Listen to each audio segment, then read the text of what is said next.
Welcome to Mystic Realms Recap. Links are in the description below. Please show some love of the author and me.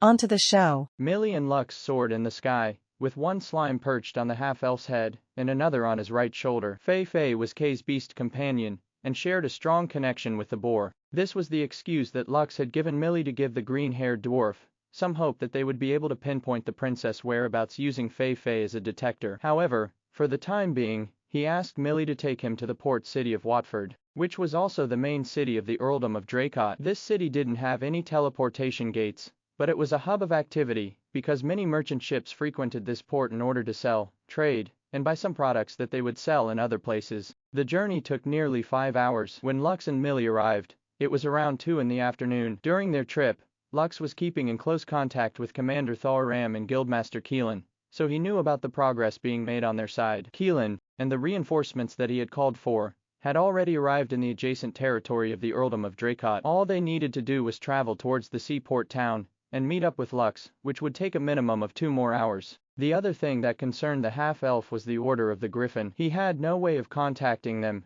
so he didn't know whether they were already on their way or were still waiting for each other before they headed to the meeting area. Millie had an artifact that allowed her to talk with her master. However, due to its limited range, he couldn't determine if the rankers that would serve as their backup would be enough to deal with the rankers of Twilight Reign. I hope that they're already on their way, Lux thought. Right now, the kidnappers aren't moving, and Cyan Keen assured me that the princess is safe, but that can change at any given time. There is also the issue with the Monster of Ruin. I simply don't have much time left before the mission ends. Mission time, 15:48:36. Lux sighed internally. If he had one more day, he wouldn't feel this anxious. Since they were fighting with rankers, he had no choice but to wait for their side's rankers to arrive. According to Scarlet, the force that Twilight Reign dispatched in this mission was made up of 6 rankers and 10 initiates, including her. Lux mused. Unless we are able to have the same number of rankers and initiates on our side, we didn't stand a chance in rescuing her. Good thing Scarlet is there to give me some inside information. If she hadn't given me a heads up,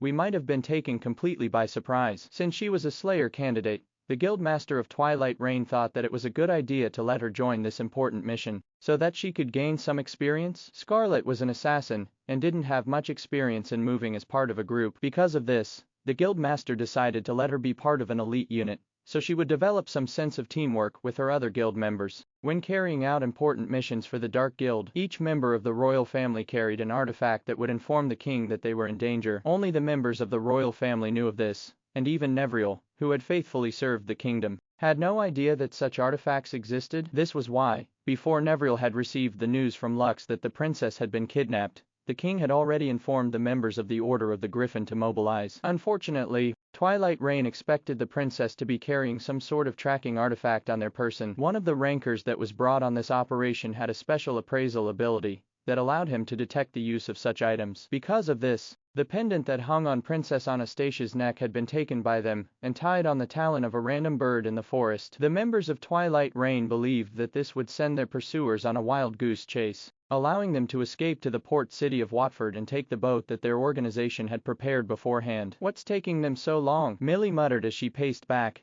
and forth inside the Guildmaster's office in the Adventurers Guild. Aren't they here yet? Lux could only smile wryly because Millie had asked this question 10 times already. He understood that she wanted to rescue Princess Anastasia right away, but the two of them were not strong enough to save anyone without help. Calm down. The reinforcements from the Adventurers Guild are already on the way, Lux replied. Also, Fei is able to detect when Sai is near. Since she is not reacting, it means that the members of Twilight Reign have not yet arrived here in the city. In truth, Lux had seen that the members of Twilight Reign had started to move on his map. However, it would still take them 2 to 3 hours at most to arrive at their location. While traveling on mounts, Keelan had managed to get in touch with 2 rankers, as well as 20 initiates during the 5 hours that Lux and Millie were flying in the sky. Sadly, the other rankers that had a connection with the Adventurers Guild were all out on missions, so Keelan wasn't able to call them back. We're still 4 rankers short. Lux glanced at the green-haired dwarf, who was pacing back and forth inside the room. Millie had already activated her artifact,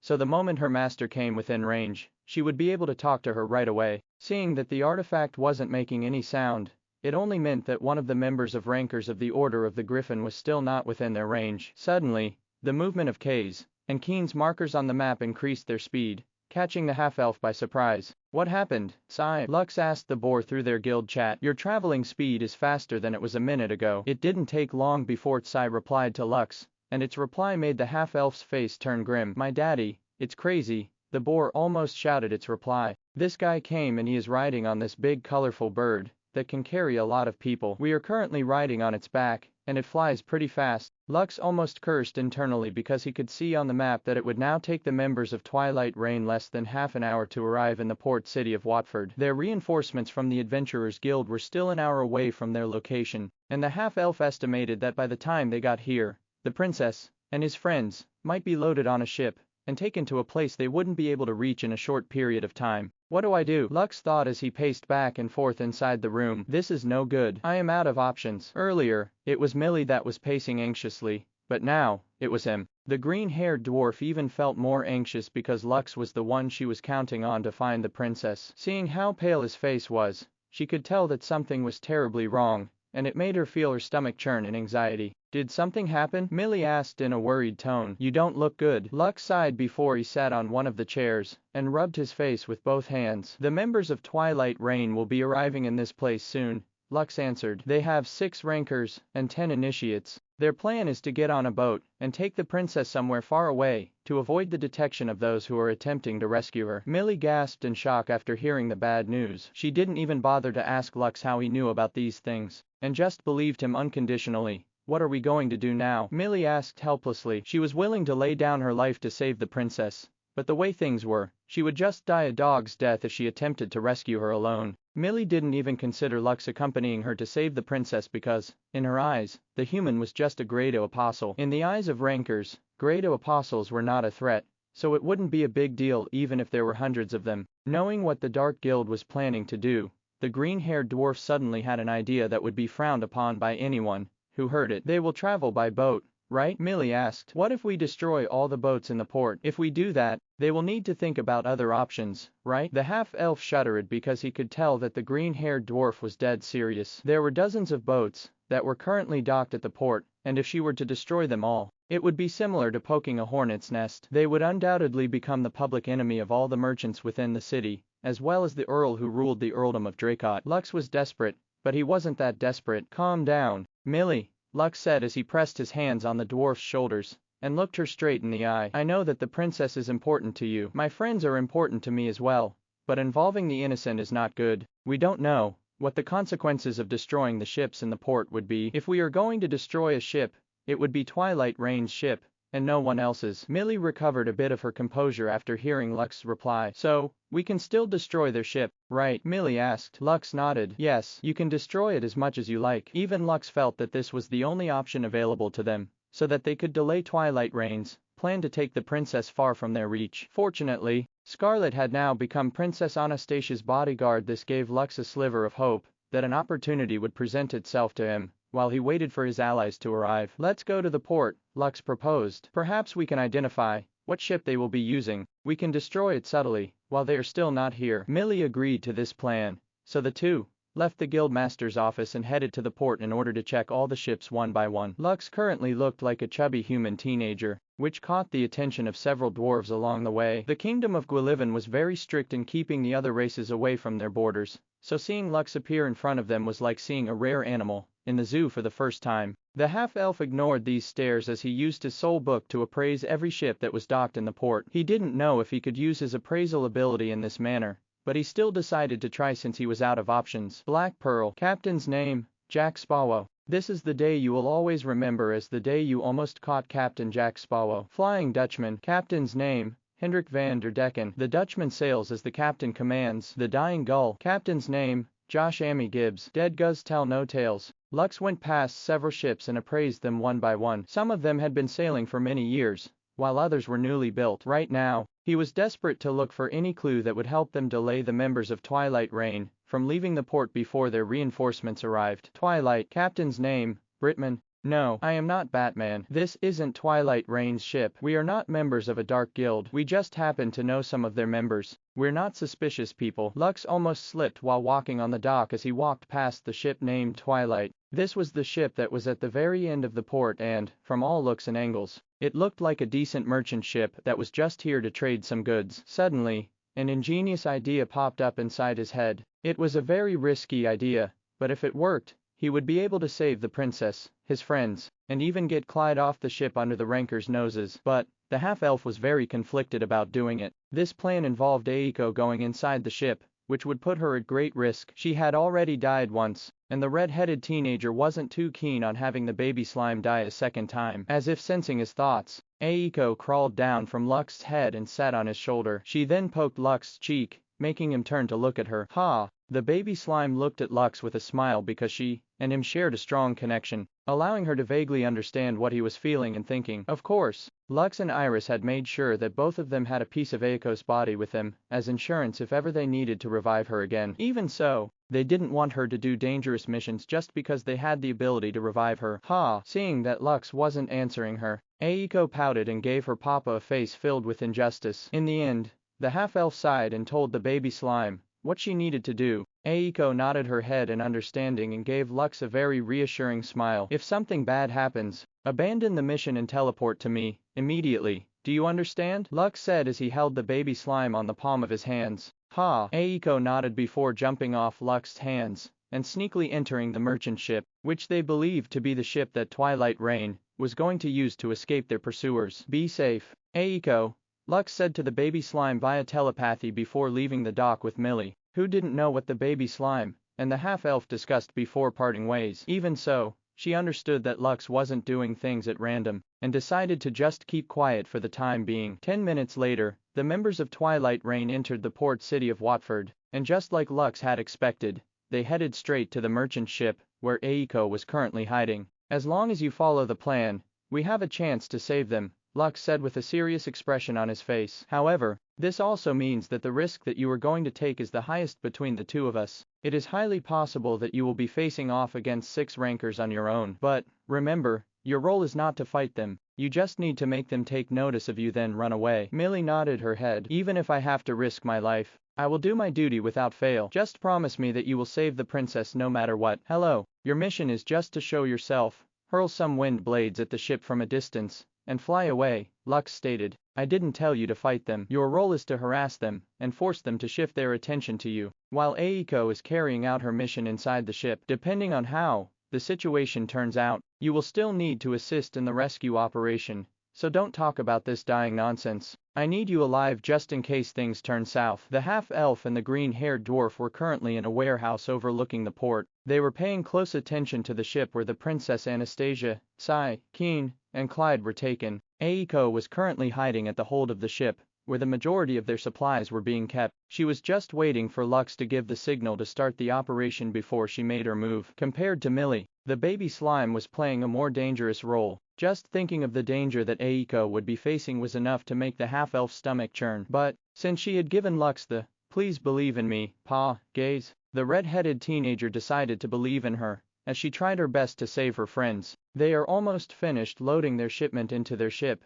Millie commented. Should we start the operation now? Lux nodded. We need to strike now before they even leave the port. Even if parts of the port are destroyed, it's fine. Those can be rebuilt, but try not to hit the other ships. This will prevent unnecessary trouble in the future. Be sure to wait for my signal before you start harassing them. Millie gave Lux a brief nod before putting on a hooded black robe to hide her identity. Sai and Keen had stopped giving him messages in the guild chat, but Lux wasn't too worried. According to Scarlet, they had just been put to sleep by a powerful sleeping spell, and loaded inside wooden containers, that were then carried onto the ship. This was done to prevent the hostages from making any noise, while entering the port city of Watford. Are you ready on your side? Lux asked. Yes, Master, Asmodeus replied. We are ready to start any time. Wait until Millie has caught the attention of the enemy rankers, Lux ordered. Be sure not to hit the area where Tsai and the others are currently held. Understood, Asmodeus replied. Please be careful as well. Master. Okay, go all out, Asmodeus. As you wish,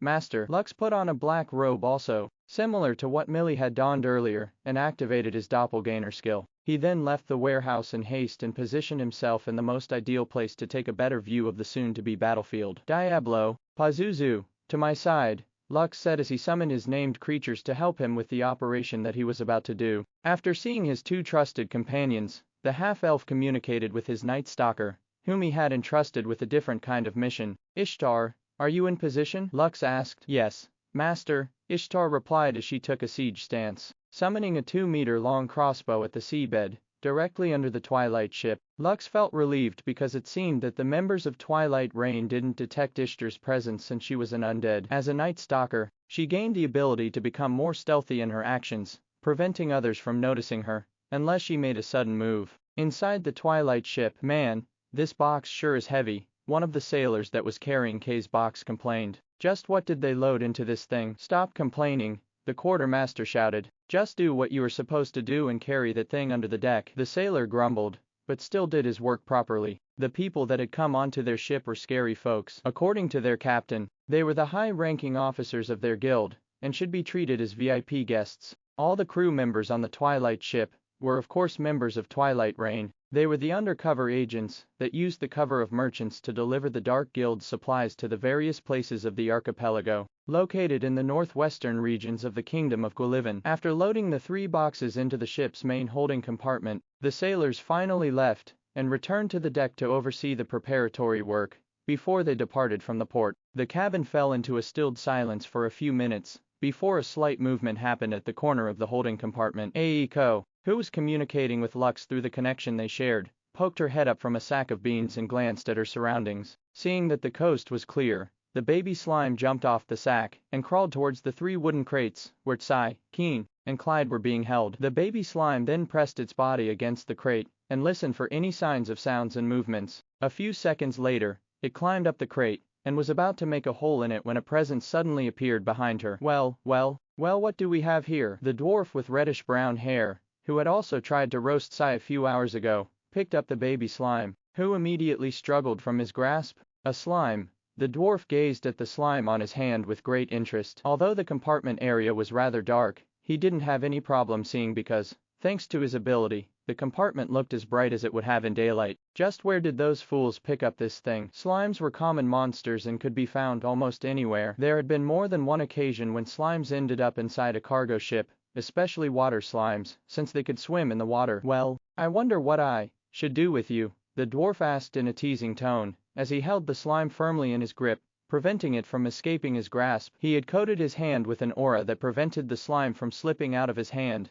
despite how much it struggled. While the dwarf was deep in thought, a sudden explosion was heard on the deck of the ship, which made his eyes widen in shock. How? The dwarf muttered as more explosions sounded around the ship. We should have been safely out to sea before they found out about our whereabouts. The dwarf with the reddish-brown hair was the leader of the elite group that had been assigned to kidnap Princess Anastasia while she was in the Wolfpine Barony. The spy that they had carefully planted within the princess entourage 2 years ago had tipped them off that the princess was going to the Wolfpine Barony to look into why the drought was still persisting. Because of this, the guild leader of Twilight Reign didn't miss this chance and ordered the dwarf, who went by the name Harris, to oversee the operation. Harris couldn't believe that his carefully thought-out plan would be discovered so easily. Does the princess have other things in her possession that would allow others to find her location? Harris frowned. However, he shook his head and immediately dismissed the idea. He had the ability to immediately detect and appraise if someone had any magical artifacts in their possession. Aside from the princess necklace that he had away with a bird, she didn't have any other tools that could help their pursuers to track their location. Just to be safe, he even took off her earrings, rings, storage ring, storage bags, and any other items that were on her person. He even asked Scarlet to strip her of her clothes and helped the princess put on a new set of clothes, which had an enchantment that prevented her presence from being detected by special artifacts that used blood to track anyone with that bloodline. They had prepared thoroughly to ensure that everything would go smoothly, so he didn't believe that the king of Edelweiss had discovered their location so easily. Could it be the boar and those 2 boys I picked up on a whim? Harris thought. Once again, he denied this idea. Just like the princess, he had already confiscated everything they had, including their clothes. The 2 boys were currently wearing robes that slaves wore as they lay in the wooden crates fast asleep. As for the boar, it was an animal, so it didn't have any artifacts or storage devices in its possession, but This was far from the truth. Sai had a minor ability when it came to manipulating space, so it could store anything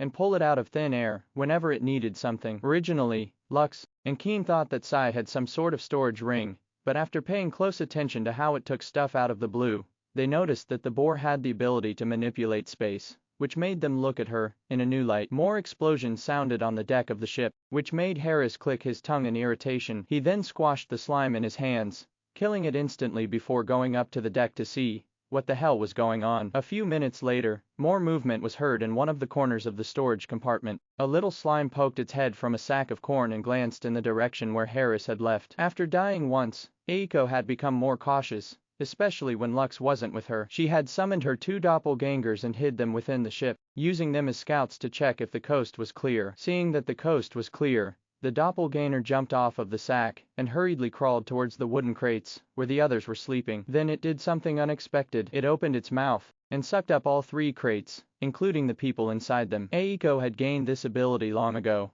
but it was strengthened to the next level after her revival. She was able to store living things inside their body, as long as they didn't resist her. Since the 3 were asleep, the doppelganger had no problem taking them inside its body before passing them to the real Eiko, who was hiding in yet another sack inside the storage compartment. Eiko immediately informed the half-elf that she had retrieved Sai, Keen, and Clyde. Good job, Eiko. Lux praised the baby slime for a job well done. Now we only need to find the princess. The baby slime nodded in understanding, so she immediately summoned her personal slime army to help her look for the princess' whereabouts, alongside her remaining doppelganger. Blackie, Devil Slime, Whitey, Angel Slime, Rocky, Earth Slime, Maya, Water Slime, Saber, Saber Slime, and Cloud, Arrow Slime. They were Eiko's personal slime regiment that served as her personal bodyguards. She tasked some of them to head straight to the location of the princess, while the 2 slimes, Rocky and Saber, were tasked to remain in the hold compartment and start creating places of weakness in the hull that would allow the water to enter the ship when it started to sail. They didn't want to sink the ship right away, but only made preparations to make it happen. Lux's plan was to let the ship wander out into the water first, before water started flowing inside it, slowing its progress until its interior was finally flooded. The half-elf knew where the princess was, but to get there was not an easy task. They would have to pass through the security that was protecting her, which consisted of Scarlet and 2 more rankers that were in the same room with her. She was their VIP guest, so rankers were always assigned to keep watch over her, just in case something unexpected happened. The slimes under Eiko's command weren't ordered to engage the rankers. Their goal was to hide near the room where the princess was staying and wait for an opportunity to rescue her. On the deck of the ship, "What are you doing?" Harris asked his comrade as soon as he arrived on the deck of the ship. "Shoot that bastard down, Garnus." "Shut it." The dwarf named Garnus snapped back at Harris as he hurled several fireballs towards the wind blades that were flying in their direction. He had already tried to shoot down the black-robed ranker in the distance, but the latter was moving too quickly, making it very hard for his fire-based attacks to hit. Also, their opponent was a wind elementalist, making it very easy to evade Garnus' attacks while counter-attacking with a wind blade. Suddenly, one of the other rankers that belonged to Twilight Rain roared and materialized a boulder in thin air before throwing it at the projectile that was headed towards the right side of their ship. The boulder and the bone cannonball collided, creating a loud explosion that spread across the entire port. Originally, when Millie had started to rain down wind blades at the Twilight ship, the people at the port didn't notice it right away. However, when Garnus, the fire mage ranker that belonged to Twilight Rain, blocked her attacks, the explosion that followed had alarmed the people of the battle that was happening within the city's port. As expected of a ranker, Asmodeus said before raising his hand, "Prepare to fire." 3 bone cannons aimed their muzzles at the distant merchant ship and waited for Asmodeus' orders to fire. Just like Lux, Asmodeus had summoned its own doppelgangers, allowing them to command 3 grand cannons made from the skeleton make skill. Load the special ammunition. Several skeleton gangbangers entered the cannon and positioned themselves snugly inside it. "Open fire," Asmodeus ordered, and as soon as he gave the signal, 3 skeleton gangbangers shot towards the flying ship like cannonballs. After the first round was fired, another followed. The skeleton cannons fired non-stop as the skeleton gangbangers entered them one by one, allowing them to be shot like projectiles towards the merchant ship. Their purpose was not to destroy the ship because they knew that it wouldn't do anything to the rankers, who were leagues above their current rank. Their purpose was to only cause a distraction, making the rankers think that they were dealing with many enemies at once. Lux, who deemed that the time was right, immediately ordered his two doppelgangers to join the fray, raising the chaos to the next level. Harris and the three rankers who were on top of the deck, who were becoming annoyed by the sudden attacks that were being hurled in their direction, sensed a concentration of magical power in the distance, making them shift their attention to the roofs of two houses in the distance. Lux's doppelgangers unleashed their attacks at the same time, aimed at the hull of the merchant ship, in an attempt to destroy it. Dragon's breath. A few seconds later, a loud explosion ensued, destroying parts of the city's port, and sending the onlookers who were near the ship scrambling away in fear for their lives. What? There's a battle taking place at the port, the Earl of Dracot gasped in shock. Where are the guards? Why aren't they interfering? My lord. The members of the Adventurers Guild talked to the guard captain to ask for permission for him and his men to encircle the perimeter of the port, but they were told not to interfere. The Earl of Dracot slammed his fist on the table before shouting at the top of his lungs. Why are they listening to the Adventurers Guild? The Earl roared in anger. This is my domain, and I order the guards to arrest those who dared to disrupt the peace of my city. The aide of the Earl had a conflicted look on his face before stating why the Adventurers Guild had intervened. The Adventurers Guild has been commissioned by the king to assist in the rescue of Princess Anastasia, who is currently being held by rankers of a terrorist organization, the aide replied. The rankers of the kingdom are also headed to your earldom, my lord, and they have been given explicit orders to take full command of the situation. According to the guildmaster of the Adventurers Guild, all the cost for the repair of the port will be shouldered by His Majesty. So, in order to protect the citizens of the city, the guard captain was ordered to evacuate everyone near the port, so that there wouldn't be additional casualties from the clash between the rankers of both sides. The Earl almost slipped off his chair after hearing that rankers were involved in the battle. The strongest fighters in his domain were initiates, and they were in no position to fight against those that had stepped among the powerhouses of the realm. But that was not the biggest issue of all. Princess Anastasia is kidnapped, the Earl asked. Are you sure that it is Princess Anastasia that is kidnapped? Yes, my lord, the aide replied. It is indeed the princess. The Earl slowly sat down on his chair after realization had hit him. He was one of Princess Anastasia's supporters, and for him, the princess' safety was very important. Understood, the Earl replied. Call the leader of my elite guards. I will ask them to coordinate with the Adventurers Guild, as well as the envoys from the royal palace. Yes, my lord. Dragon's breath. 2 dragon breaths headed towards the hull of the ship in an attempt to destroy it. However, before they could even arrive at their intended target, a dwarf with reddish-brown hair jumped off the ship and blocked them both with his bare fists. The dragon breaths that looked so powerful in the distance were dispelled easily, as if it was just a low-level spell that didn't have much destructive power. However, after the ranker had stopped the attack, he felt a pin-pricking pain that seemed to puncture his soul, which made him arch an eyebrow. Abyss touch, Harris muttered. It seems that someone is asking for an early death. The ranker stomped his foot on the ground and instantly hurled himself towards one of the houses where the black-robed figures were. He had a sneer on his face because he found it quite laughable that a mere great apostle had dared to attack a boat where several rankers were stationed. Seeing that the ranker was approaching, one of Lux's doppelgangers immediately jumped off the house, down where a rock golem was waiting to catch him. A moment later, the doppelganger was thrown away by the rock golem to a safe location, just before its entire body was smashed to pieces by the ranker. Petty tricks, Harris sneered as he once again stomped his foot to lunge at the black-robed attacker. Due to his speed, he managed to close the gap in mere seconds and unleashed his fist to smash the black-robed individual without holding back. But just before the moment of impact, corpses of several horned rabbits and other low-leveled monsters were released from the doppelganger's storage ring,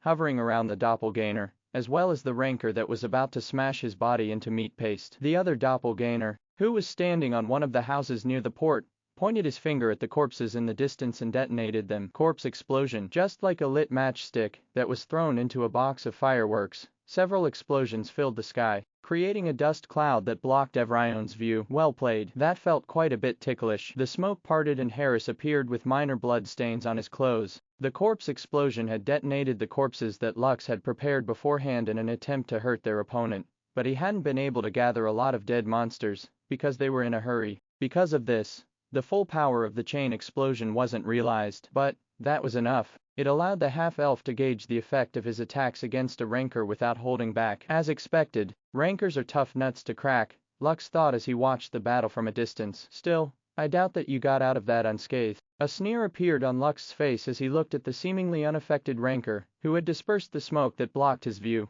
Abyss touch was an attack that directly targeted the soul. No matter how tough your defenses were, It was something that couldn't be brushed off so easily. This was what made abyssal monsters very difficult to kill. Only those that could resist their soul-based attacks would be able to endure their relentless assault. Just like the dragon race and other mythical races that had a high resistance against the attacks from the abyss. Just as Lux had assumed, Harris did indeed suffer a bit due to the corpse explosion. Although he said that it was ticklish, in truth, he wasn't as composed deep inside. I hate dealing with these abyss-touched bastards, Harris cursed internally. It was not only Lux and Nero that had gained the power of the abyss by absorbing the beast cores of abyssal monsters. There were many of them, and they were the bane of rankers who specialized in defenses. Harris was an offensive fighter and preferred to destroy abyss-touched opponents before they could hurt him. But, right now, he was feeling a little annoyed because the one that he was facing wasn't even a ranker, but a mere apostle, whose attacks were now getting on his nerves. "Is that all you've got?" Harris asked as he looked at the robed figure, who was still standing on the roof. The moment he had disposed of one of the two doppelgangers, he realized that his opponent was just using clones against him, ticking him off even further. Hearing no answer from the apostle, Harris clicked his tongue and took a fighting pose. A moment later, he unleashed a single punch. The punch didn't look like much, and even looked as if someone was casually just throwing a punch just for the sake of it. However, what happened next made Lux realize that he wasn't just fighting a ranker, but a high ranker. The house, as well as every other structure, that was dozens of meters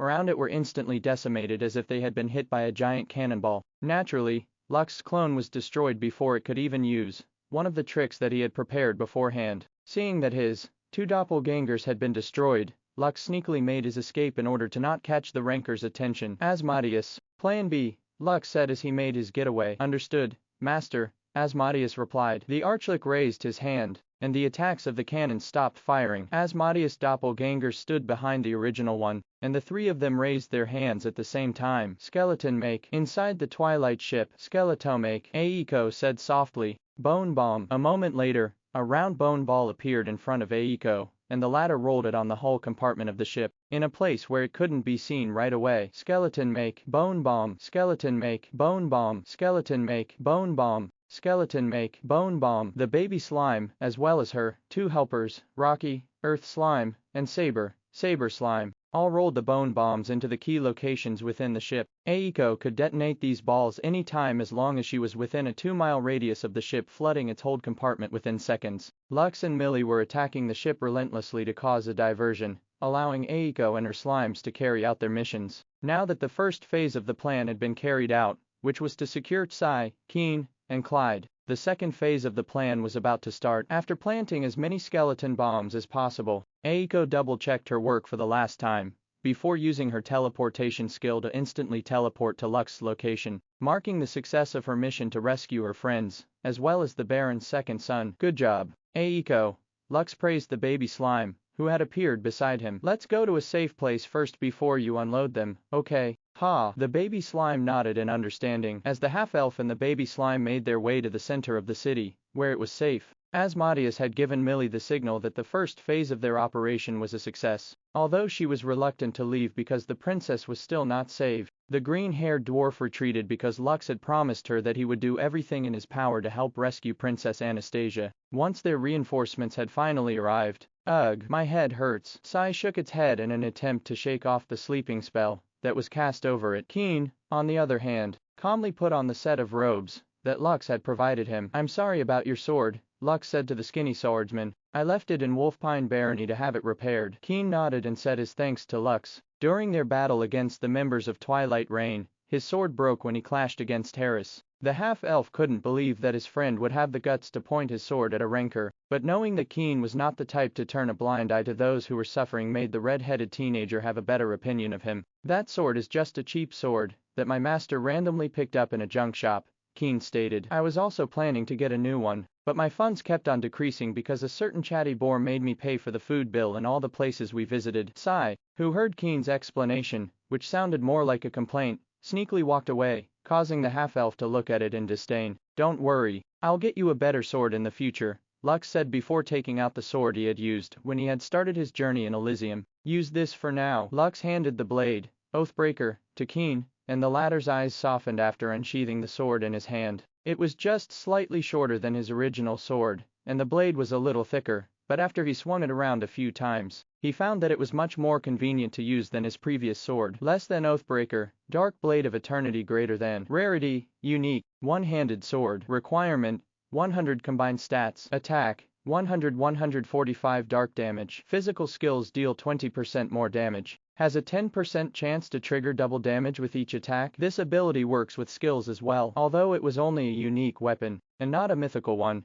it was still a good weapon, and the 10% chance to trigger double damage was a welcome addition to Keen's deadly one-hit strikes. Thank you. I'll put it to good use, Keen said. You're welcome, Lux replied. Millie, who was standing not far from the two of them, had her arms crossed over her chest. It had only been half an hour since their attack on the Twilight ship ended, but the members of Twilight Reign had already decided to set sail before any more problems arose. Can we really rescue the princess this way? Millie asked anxiously as she stared at Lux, who looked quite calm after saving his friends. The half-elf nodded. Now that the other hostages are gone, they will only have the princess with them. That will make them feel anxious, and increase her security to make sure that no one will be able to save her. Millie, who heard Lux's reply, suddenly wanted to slap the half-elf silly. Instead of raising their chances of rescuing the princess, their rescue operation only made things a lot harder. If they discovered that the other hostages were gone, it would be highly probable that more rankers would guard the princess to keep an eye on her. Isn't this counterproductive? Millie asked. With more security guarding her highness,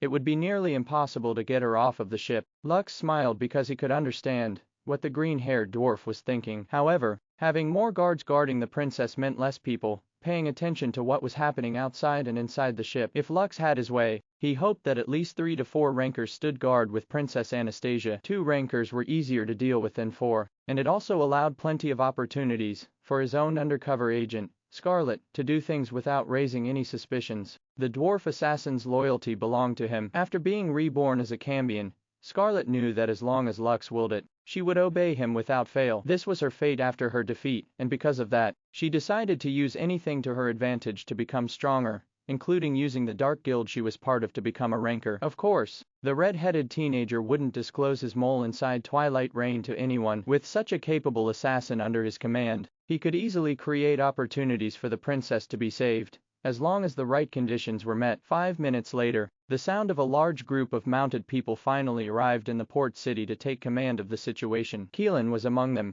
and the first person he looked for was not the Earl of Dracot, but the half-elf, who was waiting for his arrival. What's the situation? Keelan asked. Have they left the port? Lux nodded. Around half an hour ago. They are headed northwest. I'm not familiar with the islands in that direction, but I assume that they are headed to one of their strongholds. Keelan frowned because this was definitely bad news. Right now, he only had 2 rankers and 20 initiates. If Millie were to join their ranks, that would only add 1 more ranker to the group, and it was still 3 less than the rankers of Twilight Reign. We can't let them reach their stronghold, Keelan stated. Who knows how many rankers they have stationed there? Lux agreed. However, he wasn't too worried about the Twilight ship getting far out to sea. They had departed the port only half an hour ago, which meant that they hadn't gone far. As long as they moved now, they would be able to catch up to them after Aiko detonated the bone bombs that had been planted inside the ship. What about the reinforcements from the royal family? Keelan asked. Even if we manage to intercept them, they still outnumber us. Lux glanced in Millie's direction, and the latter just shook her head. There was still no reply from the artifact that allowed her to contact her master, which proved that the latter was not within the artifact's range. Keelan sighed after seeing Millie's reaction. Their Grand Guildmaster, who was stationed in the capital city of the Kingdom of Gwillivan, agreed to his proposal to mobilize all available manpower in order to save the princess. This would make the royal family owe the Adventurers Guild for mobilizing their own troops in order to save the princess from her kidnappers. Lux understood that this was also a political move, but he didn't concern himself with such things. Right now, he was pressed on time, so he asked Keelan to order his men to board the Earl's personal battleship, which would be used to pursue the members of Twilight Reign. Mission time, 13:56:22. Lux sighed internally after seeing his precious time tick by. It would take him 5 hours to return to Wolfpine Barony in order to complete his mission. If possible, he would like the battle to end sooner, but since they were fighting against rankers, they needed to plan things out properly. I only have 1 chance to save her, Lux mused as he thought of Aiko's doppelganger, as well as the other slimes that were still inside the enemy's ship. Asmodeus, how are the things on your side? We're moving as planned, Master, Asmodeus replied. It seems that they can't detect us from this distance. Lux felt relieved after knowing that his undead army was moving according to schedule. With them hounding the ship from behind, the members of Twilight Reign wouldn't know what hit them until it was too late. Keelan, Millie, and the rest of the members that were tasked to rescue the princess boarded the battleship of the Earldom of Dracot, which was named Starlight. According to the captain, the Earl made the decision of making his own battleship in order to protect his territory from pirates while looking at a star-studded sky. Because of this, he had given the ship the name Starlight, so that even on the darkest nights, the stars would guide the battleship back home. Lux, on the other hand, didn't board the battleship. Instead, he rented another ship docked at the port to act as his own transport during the battle that would be waged on the high seas. Since Keelan was in charge of the operation, it would limit Lux's own actions when it came to ordering his undead army, so he decided to ride a separate ship, which would let them use a pincer attack against their target out in the open sea. Captain Spalwo, I heard you were one of the most dishonest dwarfs to have sailed the seven seas, Lux said as he shook hands with the captain of the ship that he had rented to help him save Princess Anastasia. I'm dishonest, and a dishonest dwarf you can always trust to be dishonest, Jack Spalwo replied. Honestly, it's the honest ones you want to watch out for, because you can never predict when they're going to do something incredibly stupid. Lux smirked because the more he looked at the dwarf, the more he liked his personality. Unfurl the sails, Jack Spalwo commanded. Raise the anchor, and hoist the colors. And, bloody hell, before any of you complain, colors is intentionally written in this way. Mate, the crew of the black ship began to move, as the Black Pearl prepared to sail to pursue the Twilight ship. A flag which bore a skull with two swords crossed underneath it was soon flying in the breeze. Are you sure we are on the right ship? Sai asked as it looked at the flag. Isn't this a pirate ship? Lux grinned before turning his head to look at the captain, who was standing behind the steering wheel of the ship. Captain, Sai said that this is a pirate ship, Lux shouted. What do you have to say to that? The crew, who was busy finishing the preparations for departure, paused for a few seconds before roaring in laughter. The captain also laughed alongside his crew before looking at Sai, who was wondering why everyone around her suddenly started laughing. I'll leave the answer to your imagination, my dear friend. Jack Spalwo winked before steering the ship toward the sea where a new adventure awaited them. An hour later, Eiko, stir it like you mean it, sweetheart, Jack Spalwo said as he looked at the baby slime, who was having fun jumping all over the steering wheel, making it spin. Aye, Eiko replied as she jumped over the steering wheel to make the ship turn westwards. The ship was quite a bit faster than Lux expected. It was like the ship was gliding across the waters as it enjoyed the steering of the baby slime,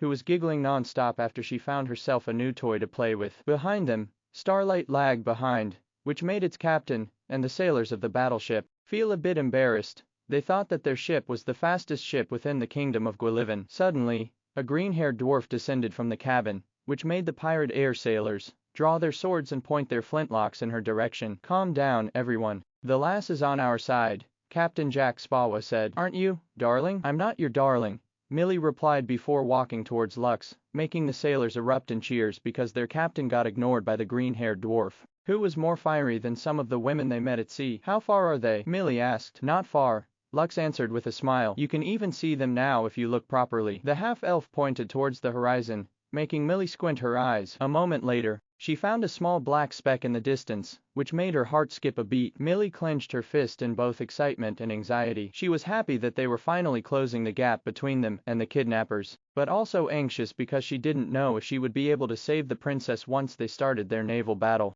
Tell Keelan to prepare for battle, Lux stated. We will be engaging them soon enough. What's the plan? Millie asked, making the half-elf smile. There was another reason why Lux decided to take a separate ship instead of joining the battleship. The plan is to defend your ship with all of your might, Lux replied. Soon, they will be coming after you guys, so you better do your best to hold out until the princess is rescued. Millie didn't understand what Lux was hinting at, but she still decided to do what he said. The green-haired dwarf left the ship and flew towards Starlight and passed the captain and Keelan the exact words that Lux had told her. Sai had once told him that one of the rankers had a giant bird that they could ride in order to get to the Earldom of Dracot faster. In truth, the flying mount was the greatest threat in this rescue operation, but Lux had already prepared a plan to counter it. As long as they were able to bring it down, the rankers wouldn't have any other choice but to try to capture one of their two ships once Eiko had detonated the bone bombs that would sink the ship, making the members of Twilight Reign desperate. Lux had seen firsthand how the ranker made his strongest attacks look like child's play. Because of this, he knew that the only way to beat them was by using the element of surprise,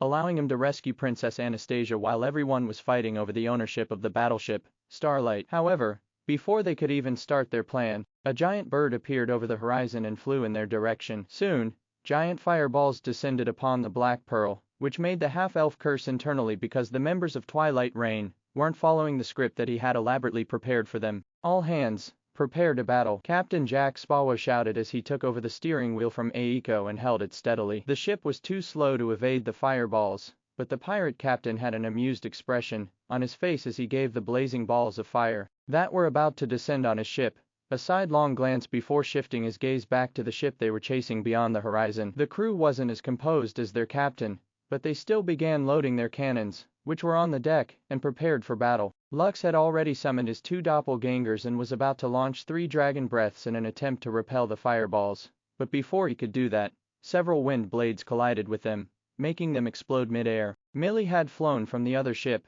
and began to engage the enemy in an aerial battle. As a ranker who wielded the wind element, she was very capable of fighting on all kinds of battlefields. The half-elf breathed a sigh of relief after seeing that the green-haired dwarf had come to their rescue. Now that their backup had arrived, the opportunity to eliminate their greatest threat had become a reality. I was planning to deal with that flying mount later, but since it is already here it's about time to get it out of the picture, Lux thought. Asmodeus, prepare for Operation Dead Bird. Understood, Master, Asmodeus replied. Under the sea, a ship made up of skeletons was waiting under the waters. Asmodeus stood at the steering wheel and looked up above him where bright flashes of light could be seen. Slowly, but surely, the skeleton ship rose up from the deep waters. The Archlick had no intention of taking the skeleton ship up to the surface, because that was not part of their plan. He only wanted to get within range, so that they could target the flying mount from under the sea, rendering it immobile. Are you ready, Orion? Asmodeus asked the Jade Golem, who was standing in the center of the skeleton ship. Yes,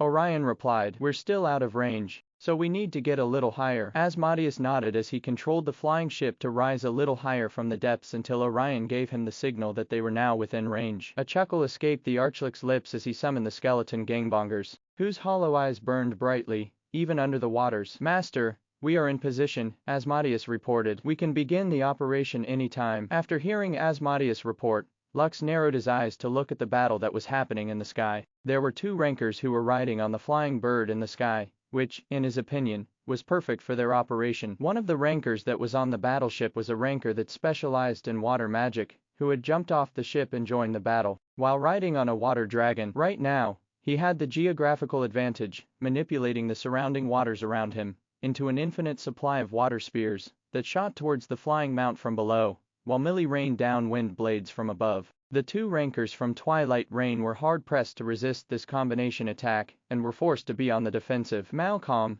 the ranker from Twilight Reign, who specialized in fire magic, cursed as he launched fireballs and fire spears to repel the wind blades, while his companion, Kesmid, who used earth magic, summoned a dome of rock that acted as a barrier to shield themselves from the wind blades that managed to break through their defensive barrage. The flying mount, on the other hand, fired crystal shards to deflect the water balls and water spears being fired at it from the sea, while evading those that it couldn't block completely. They could have resisted the combined attacks of Millie and the water mage well, but there was one more problem that they didn't expect to face. A 3rd ranker, who was part of the adventurers group, was a sniper who specialized in long-distance combat. Even from the deck of the battleship, his arrows flew straight and true, hitting the flying mount repeatedly, making the latter cry out in pain. If not for the fact that the flying mounts was a Deimos-ranked monster, it would have already been shot dead by the ranker, whose deadly attacks were always aimed at its eyes, heart, and neck. No good, we won't hold out long, Kesmid stated. Let's go back to the ship. I thought they only had 1 ranker with them. It seems that they managed to recruit another one on short notice. Damn it, Malcolm cursed, but he understood that they had underestimated their opponents. He was the one that proposed that they should eliminate their pursuers and sink their ships, so that they would not follow them to their secret stronghold, while they were massing their pirate fleet in order to attack the merchant fleet from the kingdom of Gwillivan. Another reason why he proposed to launch a preemptive strike at their pursuers was because he thought that they only had a wind mage by their side. Now that 2 additional rankers had joined the battle, they were clearly at a major disadvantage. Return to the ship, Hermes, Kesmid ordered. The giant bird screeched as it acknowledged its master's order. It shot the sniper in the distance with a hateful glare, before turning around to return to their ship. However, just before it could fly away, its body stiffened for a brief second, before it took a nosedive towards the sea, which made Casmid and Malcolm eyes widen in shock. "Dumb bird, go back to the ship," Malcolm screamed. "What do you think you're doing?" "Hermes, go up," Casmid ordered. "Go up, I say." Hermes gave a helpless screech because it couldn't control its body. It was about to return to the ship when it found itself being pulled towards the sea, unable to stir itself to fly back up. Millie and Sir Ranker, attack them now, Lux shouted. "I will take care of the giant bird. You deal with the two rankers." Millie and the water mage, who went by the name Favian, were surprised at the sudden turn of events, but after hearing Lux shout, both of them charged at the falling bird, and launched a deadly barrage of wind blades and water spears without mercy. Malcolm's and Casmod's faces became pale because they didn't know what kind of sorcery the half-elf had used to make their flying mount descend towards the sea head first. If their flying mount was gone, they would be hard-pressed to escape the pursuit of the two rankers, and their chances of getting back to their ship were zero. For a brief moment, time seemed to have come to a standstill as the two rankers from Twilight Reign looked in the direction of the Black Pearl. There, they saw a red-headed teenager looking at them with a sneer, which made their blood turn cold. That was the last thing they saw before a loud splash of water erupted in every direction, as the giant bird, Hermes, dove into the sea, in pursuit of the opponent that had forced it to duel them, under the waters. 5 minutes before the giant bird crashed into the sea. "Master, we are in position," Asmodeus reported. "We can begin the operation anytime." "Good," Lux replied. "Orion, wait for my signal." "Yes, Master." The jade golem positioned itself on the side of the skeleton ship, preparing to jump off as soon as Lux gave it the signal. From the start, the half-elf was worried that the members of Twilight Reign would use their flying mount to escape their pursuit if their ship was destroyed during the naval warfare. This was why he still hadn't given Aiko the order to detonate the bone bombs that she had left on the Twilight ship, because they could still escape if they wanted to. Now that the greatest threat had come willingly to him, the half-elf would be a fool to let this opportunity escape his grasp. Seeing that the time was right, Lux gave the order to start the Operation Dead Bird, which would eliminate the flying mount once and for all. "Duel X," Orion roared as he targeted the giant bird that was flying above the waters. After making sure that his skill had taken effect, the jade golem jumped off the skeleton ship and descended towards the sea floor. The skeleton ship, on the other hand, immediately backed away as soon as Orion had jumped off because they didn't want to be in the immediate area when the underwater battle began. Over 100 skeleton gangbangers stood at the deck of the ship, waiting to attack the prey that would soon serve itself on a silver platter. Less than a minute later, a giant bird broke through the water's surface and dove towards the bottom of the sea, following the jade golem whose role was to keep it underwater and drown it. Several wind blades pierced through the water in pursuit of the giant bird, hitting it from behind. The water mage had also dove underwater, and was having the time of his life as he sent countless water spears at his helpless targets, who were still sinking towards the bottom of the sea. Above the waters, Lux had summoned Pazuzu and Diablo to his side. "Go down and ensure that none of them escape alive," Lux ordered. The two acknowledged their master's order, and immediately jumped off the pirate ship to join their comrades, who were about to initiate the underwater battle against the two rankers, as well as their flying mount, which was currently holding its breath for as long as it could. Millie didn't hesitate to dive down into the sea as well, encapsulating herself in a bubble of air, allowing her to breathe underwater. "Looks like our opponents made a grave mistake," Captain Spawo chuckled. "Boys, make sure to get those cannons at the ready. I like to hit people when they're down." "Aye, Captain." The crew of the Black Pearl were all excited to join the fight. As pirates they like to be on the winning side, and judging at the current circumstances, they are indeed on the winning side. Lux shared his connection with Asmodeus, as well as Orion, to pinpoint the exact location of their enemies. "Captain, can you move the boat closer to that location?" Lux asked as he pointed in the distance. Jack Spawa nodded and did as the half-elf requested. He didn't need to ask why the red-headed teenager wanted to move the ship closer since he believed that the boy had a plan. Deep inside, he was also looking forward to what the half-elf was planning to do. When they neared the location, Lux and his two clones summoned a rock golem each and ordered them to jump into the water. They summoned 5 more each, making 18 rock golems in total that had descended into the sea. Aiko had also done the same and summoned 6 rock golems to join in the fun. She didn't know what her papa was thinking, but she decided to do it as well because her papa knew best. As the 24 rock golems descended into the sea, the first thing they saw was the backside of the giant bird, which had now almost reached the sea floor, where the jade golem, Orion, was waiting for it with its strongest attack. Asmodeus, who was navigating the skeleton ship, deemed that it was now safe for them to approach their target, and summoned rock golems of his own. "Go," Asmodeus ordered. "Drown that bird." Asmodeus' clones had also summoned their rock golems, totaling 18, that had all jumped off the skeleton ship as well. Millie and the water mage, Favian, who saw these rock golems, didn't understand what they were planning to do. However, they finally understood their purpose the moment a strong surge of water erupted at the bottom of the sea. Orion and the giant bird had finally clashed, and the jade golem made sure to punch the bird's beak with his Gaia smash, making it cry out in pain, which allowed sea water to enter its throat. Kesmet slammed his fists together, creating several earth spikes to pierce the jade golem's body. However, since Orion had the guts ability, it didn't die right away, allowing it to summon his own earth spike, which pierced through one of the giant bird's eyes before an angered Kesmet smashed him to pieces. Blood started to spread into the sea as the bird struggled to go back up to the surface. Unfortunately,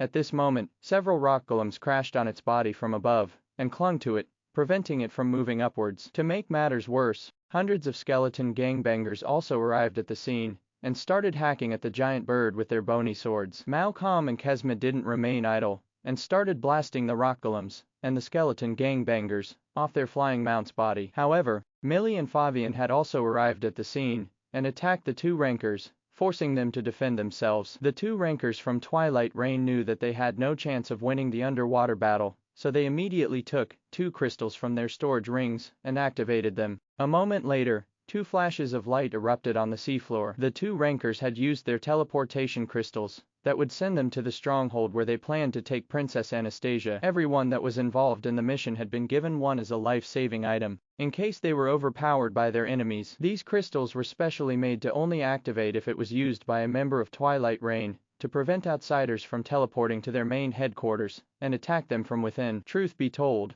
none of them expected that they would be using these crystals because their plan was perfect. They had predicted that it would take the royal family at least a day or 2 to discover that the princess was gone before they tasked people to find her. By then, they would have already arrived safely in their stronghold, allowing their master to negotiate with the King of Gwillivan for his daughter's release. The only mistake they made was to bring Sai and Keen with them. Since they were part of Lux's guild, he was able to find their location on the map, using his Elysium compendium. This also allowed the half-elf to rally some people in the quickest time possible to help with the rescue operation. After the 2 rankers were done, the giant bird was as good as dead after its body was pinned to the sea floor by the golems, despite its struggling. Pazuzu and Diablo had also arrived at the scene, and didn't hesitate to start hacking at the giant bird's head, while the rock golems held it down to drown it. Soon, the giant bird gave its last unwilling screech, as it tried to draw in its last breath. It was at this moment when several giant creatures, who had sensed the blood spilling out of the giant bird's body, arrived at the scene. Diablo no longer tarried and used the enchanted beast ring to store the flying mount's body before the other sea monsters took a bite out of it. Millie and Favian hurriedly went up to the surface because there were several sea monsters, whose rank was at the peak of the Daimo's rank, making them as strong as E-rankers. They still needed to rescue the princess, and the last thing they wanted was to entangle themselves with such beasts. Seeing that their prey had disappeared, the sea monsters lost interest and swam away. They had no appetite for skeletons, much less rock golems. Although they could attack the 2 ships above them, they refrained from doing so because they sensed that 3 rankers were guarding them. Since that was the case, they would just find weaker prey elsewhere, and no longer trouble themselves with something that might endanger their lives. Master, the mission was a complete success, Asmodeus reported. Good job, everyone, Lux said to all of his subordinates, who were still under the water. But our true mission is still not done. We will resume the rescue operation, so make sure to position yourselves accordingly. Yes, Master. Now that 2 of the enemy rankers were gone,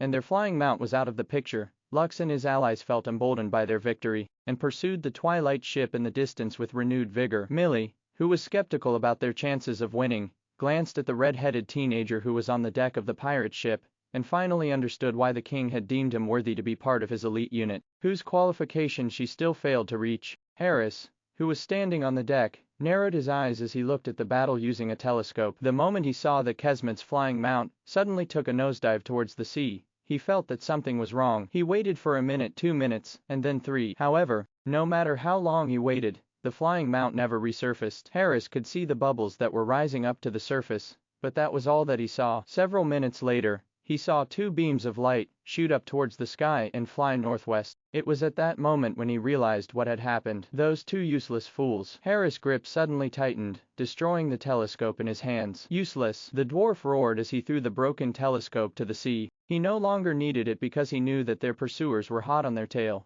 and it was only a matter of time before they were overtaken. How can this happen? Harris muttered. Even now, he still didn't understand how the kingdom was able to mobilize a rescue team on such short notice, even being able to chase them to the port of Dracot, where they planned to take a merchant ship to reach their stronghold in the scattered islands that were outside the control of the kingdom of Gwillivan. The dwarf with reddish-brown hair could understand if they were able to mobilize a sizable force in order to pursue them. What he couldn't understand was how their opponent knew where they were going. The artifact that had a tracking spell that the princess owned was tied to a random bird they found in the forest, which they had sent flying in the opposite direction, so it was impossible for anyone to find out where they were headed. But still, they were found. This made Harris, who was the leader of the kidnapping operation, seethe in anger. It no longer matters, Harris thought. Since it has already come to this, a fight is inevitable. We will just use the hostages as a last resort if we are outmatched. Now that 2 of the rankers on their side were gone, only 4 remained. Harris didn't know how many rankers were on the 2 ships that were following them, but according to his estimate 3 rankers were needed in order to defeat his comrades, who had been forced to use their teleportation crystals to escape. Floyd, Eric, come, Harris shouted. We got company. 3 rankers guarded the room that Princess Anastasia was in order to prevent her from escaping. However, 2 of them were called to the deck in order to prepare for a naval battle. The last remaining ranker, who was a woman, frowned, but didn't say anything because it was Harris who led their group in this operation. Her name was Carol, and her specialty was dark magic. She was supposed to be the leader of this operation, but their guild master suddenly added Harris to the team, making him the temporary leader of their group. Carol had concerns about making Harris their leader because she believed that the brawler was all brawn and no brains. Still, to her surprise, the brawler had made very logical decisions for the entirety of their mission. The only mistake he had made was to agree to Malcolm's proposal to destroy their pursuers and burn the 2 ships in the sea. Truth be told, if she were in Harris' position, she would have also agreed to their proposal, so she couldn't find fault with it. The only problem now was that they would have no choice but to fight with their pursuers, who were closing the gap with each passing minute. While Carol was deep in thought, Scarlet suddenly stood up and headed towards the door of the cabin. Where are you going? Carol asked. Toilet, Scarlet replied. I've been holding it since an hour ago. Now that there is an imminent battle approaching, I thought that now is the best time to do it, while I still have the chance. Carol wrinkled her nose, but she still nodded her head. Go, but be quick about it, Carol ordered. Scarlet nodded and left the cabin, where Carol and 5 other initiates stayed to guard the princess. The moment the Slayer candidate left the room, one of the initiates snorted. So much for a Slayer candidate, a lady dwarf said. She can't even hold it in during a mission, and she's supposed to be a top-class assassin. Isn't that funny? You say that now, but you lost to her during the mock battle 3 days ago, a dwarf, who was in his early 20s commented. If you're that brave, why don't you complain when she is around, and not when she's not? Shut up. The lady dwarf glared at the dwarf that chastised her. What's this? Don't tell me you have a crush on her? Ha tilde, you just want to score some brownie points. It is you who should shut up. Just looking at you makes me puke. Oh, then how about we have a mock battle when we return? I'm going to wipe the floor with your face. Carol didn't do anything and allowed the initiates to quarrel among themselves. Rivalry was encouraged within the Dark Guild, because it compelled their members to strive harder in order to surpass their rivals. Also, just watching over the princess was getting boring, so listening to the banter between the 2 dwarfs served as her entertainment. Princess Anastasia, on the other hand, sat on top of the bed. Her hands and feet were shackled with steel chains that prevented her from using any kind of magic. They had already researched the princess' ability and found out that she had an aptitude for life magic and wood magic, allowing her to heal others, as well as manipulate the power trees and plants to do her bidding. Despite her young age, she was already a grade B apostle, but compared to her guards, who were initiates and rankers, her rank was of no use. In the end, she decided to remain silent and wait for her rescuers to arrive. Millie must have come with reinforcements, Princess Anastasia thought. Judging by how the enemy has divided their forces, they must have lost 2 of their rankers in battle. This is good news. She did her best to prevent a smile from appearing on her face because she knew that it would only agitate her captors. For the time being, she decided to just observe the people around her and try to understand their characteristics. Although the chance was small,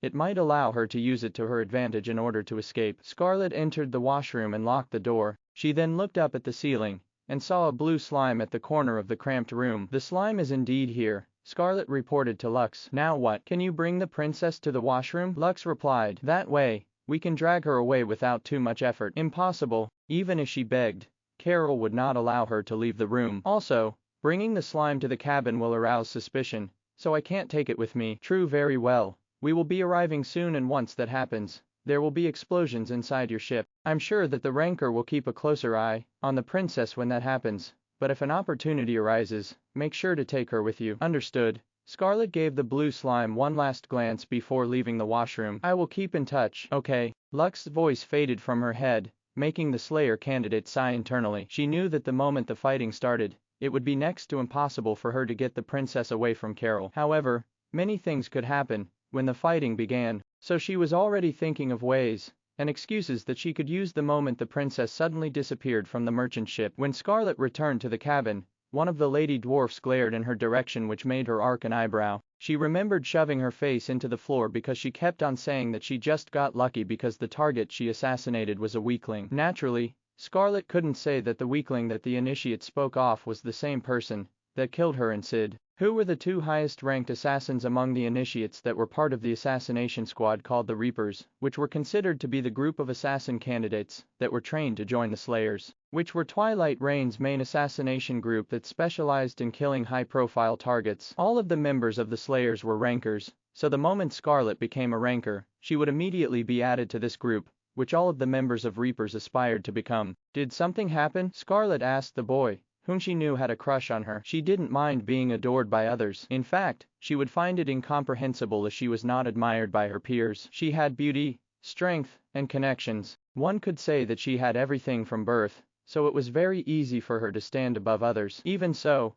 everyone understood that her becoming a Slayer candidate was due to the fact that she had been tasked to assassinate a half-elf who had somehow appeared in their kingdom. She was saying things behind your back, the dwarf replied. As for what she was saying while you were gone, you can ask her yourself. Oh. Scarlet gave the lady dwarf a sidelong glance before yawning. Sorry, I don't have any interest in the opinions of weaklings. Scarlet then sat beside Princess Anastasia and leaned on its headboard. Right now, she wasn't thinking about the initiate, who was glaring daggers at the guy that tattled on her. She only managed to make the situation more volatile, allowing her to think of ways she could make the princess meet Aiko's clone, who was currently crawling somewhere in the merchant ship, waiting for the opportunity that Lux and Scarlet would prepare for it. Thank you for watching Mystic Realms Recap.